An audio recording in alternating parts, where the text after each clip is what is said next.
Welcome to the Mercado Method. I'm super excited to have you joining me. Today I'm just going to be showing you some of the moves that we do in the yoga classes. Most of the sessions, it takes about 2 to 3 yoga sessions to get used to how I teach, and then you'll be totally relaxed with it. But just so you're not stressed when you first start and you'll get a bit lost, some people do, and they say it's good for me just to show you some of the basic moves. So we would come to the front of the mat. So just standing nice and tall, bringing the hands into a prayer position. So this is where I like to start. Taking an inhale up to the sky, looking up, and bending over for what I call a forward fold. Head hangs down, hands can be relaxed, hands don't have to touch the floor, it just depends on your flexibility. Knees are bent, rib cage towards the thighs. Again, that's not the end of the world if it doesn't come. Then we've got flat back or halfway lift. Now, the spine is meant to be straight. I have tight hamstrings, most of us have tight hamstrings. So coming up until the back is flat. If you're too low and your back's rounded, that's not a flat back. So you want to take an inhale into a halfway lift, and we're working on getting that nice straight spine. Some of you will need to come up even higher. That's absolutely fine. Hands come down, and we're going to step back to a plank. Now, for those of you that are new, you come down to the knees. Hands under shoulders. A lot of the times we're too far back. So we want to bring the shoulders over the hands. And when I say Chaturanga, you're going to lower yourself down halfway and point your elbows back towards where your feet are and stop and hold. Untuck the toes, drop the hips into the mat, sliding like a snake into Cobra.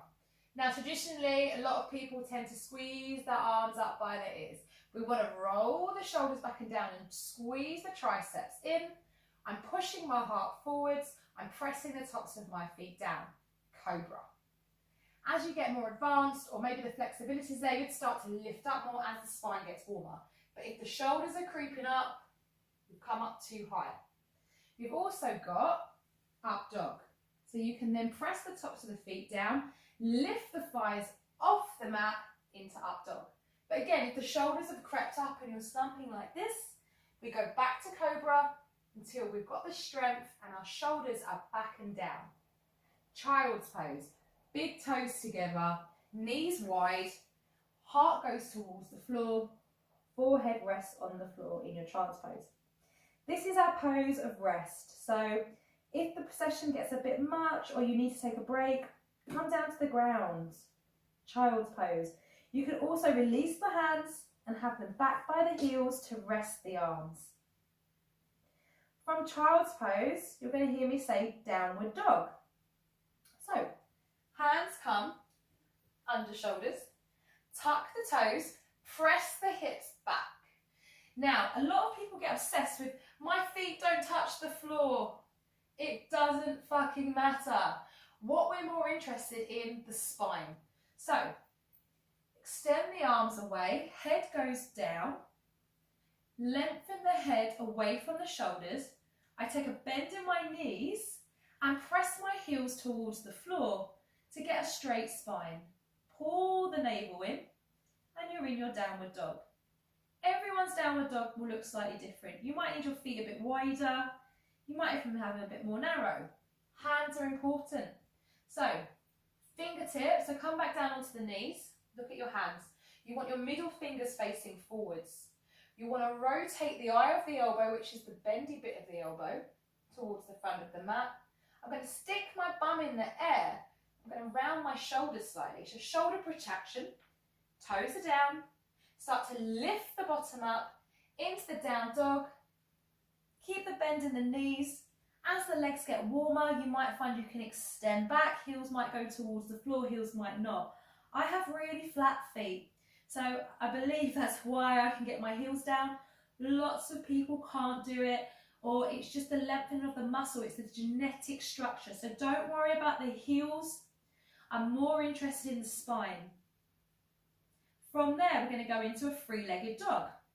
So the hands and the foot class as your free legs. You can have the legs straight in three-legged dog, so we're extending out.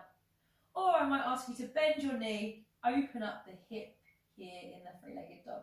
What's important is you don't lock the leg on the floor, you keep a soft bend because you've got lots of ligaments in the back of the knee and they can be pulled. So try not to lock your joints in yoga either. So I'm just going to break that down for you. We're going to step back to the front and we're going to put it all together for a sun salutation. So we take an inhale up to the sky, fingertips and palms connect. Exhale for the forward fold, bending the knees, tuck the chin in, eyes are down. Taking an inhalation, place your hands either on the floor, the shins or the thighs, straighten the legs, chest lifts, eyes look forwards in your flat back to achieve the flat spine. Bending the knees, hands come to the floor. I'm going to step the right leg back and then the left leg back to plank. And again, if you're new, coming down onto your knees, untuck your toes, and you're going to bring your chin, keep your bottom in the air for now, chin comes down to the mat, elbows push towards the back of the hips, sliding into baby cobra like a snake on the floor, heart shines through, shoulders back and down, press the tops of the feet down whilst you're pushing into the hands.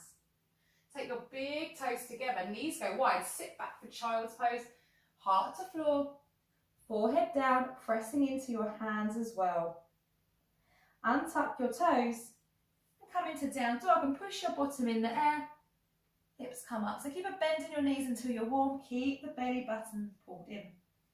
And then looking at the hands, I'm going to step the right leg forwards. And if it doesn't get there, give it a little assist. And then bring the left foot to meet the right. Taking an inhale to a halfway lift. We breathe in, we lift up the heart, stretching out the back as well. Bend the knees to a forward fold, eyes down. And then inhale slowly to stand up, head comes last. And come back to a prayer position. There's your sun salutations. So we're going to be moving on to our warrior poses. We've got our warrior 1, 2 and 3, so I'm going to start with those. So come into the front of your mat. Step back with your left leg. I'm just going to do the left side because I can face the camera this way. I'm going to step back with the left foot, taking a nice long step back, and I'm going to open my heel 90 degrees. So my right foot is parallel to the front of the mat, my left foot is 90-degree angle. What's fantastic about my mat, I do love a life form, there's markers on it so I can see as well. I've got my right heel and my left heel in alignment. Warrior 2, we're going to bend the front leg. Traditionally, you're looking at having a 90-degree angle up. And then we're looking at getting the thigh parallel to the knee. Let's not forget the back leg. Now, a lot of the times it's easy to sort of sway here and be here. But we want to push up in the front leg and push up in the back leg so you feel both your legs are on, they're strong, they're holding you up. And then the arms out. Now, we want to work on having our hips open. So a little way to check in with yourself I like to do is put your hands on your hips. Because my right leg is at the front, I'm going to bring my right shoulder forwards in alignment with my knee and the same with my left. What can happen is the knee can collapse in. So check that your knee is not falling in, pull the elbows in, and from there open the arms. Now I have my hands really wide, it's like an energy channel, so it's almost like you can play with that energy to support you. Imagine someone's pulling you forwards, someone's pulling you back, and you're stuck, stationary in the middle in that present moment. So your legs are holding you up, but it's like you've got two forces pulling you, which is what will help you stay strong in this position. That's your warrior 2. From here, I'm going to step my left foot in, have a shorter stance, and we're going to go into a warrior 1. In warrior 2, the hips are open to the side. In warrior 1, we want the hips to face forwards. So it's going to be a little bit impossible if your heels stay in that alignment. So I'm going to step my left foot out to the side. I'm going to turn my left toes so they face towards the front of the mat at a 45-degree angle. And I'm going to check in. Can I square my hips here? No, it's still too much. I'm getting a crossing over. So I'm going to move my right foot to the side. So everyone is different. So again, can I square my hips? Yes. Are both my feet connected to the floor? Yes.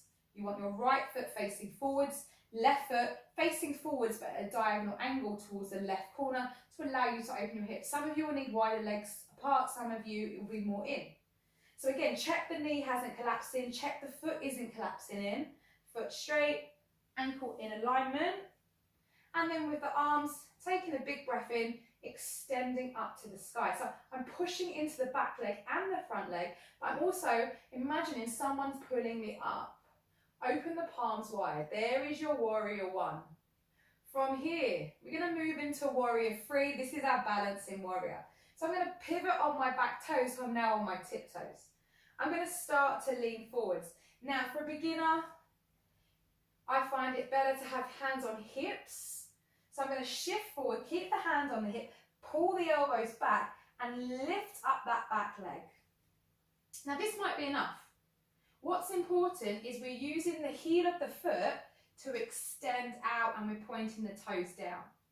From here, you can extend the arms into your warrior three. And imagine someone's pulling your arms forwards and you're pushing a door shut with your back heel in that warrior three position. So they're your three warriors. From there though, we're going to show you a sun warrior, our reverse warrior. So going back to that warrior two, now you know it. Right foot forward, step the left foot, nice long step back on a warrior two, 90-degree angle. So we go back into this posture here. Warrior two, pushing up from the back leg, here. Flip your right palm up, like you're open to receive. Left arm drops towards the back ankle, right arm extends up. What tends to happen for a lot of people is a knee collapses in, so we still want to keep that leg nice and strong. Arm is up, you can look down or you can look up, wherever you want to look, whatever feels safe for your neck. From your warrior two, you're going to hear me say probably, triangle pose. Now, I'm going to heel toe my foot in, I'm going to straighten my front leg, and I'm going to turn my palms open like I'm going to shake your hand and shake your back hand.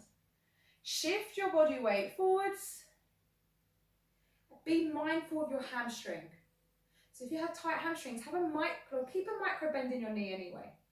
Right arm can either hold the shin, or you can press your arm down towards the floor and lengthen. What we're trying to work on is opening our side body. So again, you can adjust your shoulders, extend your arm down, triangle pose. If that's too much, hand can be on the hip, hold the shin. And ideally we're looking for a triangle from the hip to the armpit to where the wrist meets. But again, over time, that's going to get stronger. So keep that triangle. You might need to be up higher. Good. Some of you will find you'll have that flexibility and that range will go down all the way to the floor. So there's some of your warriors with a couple of moves that you're going to hear me say. So run through them. Let me know how you get on.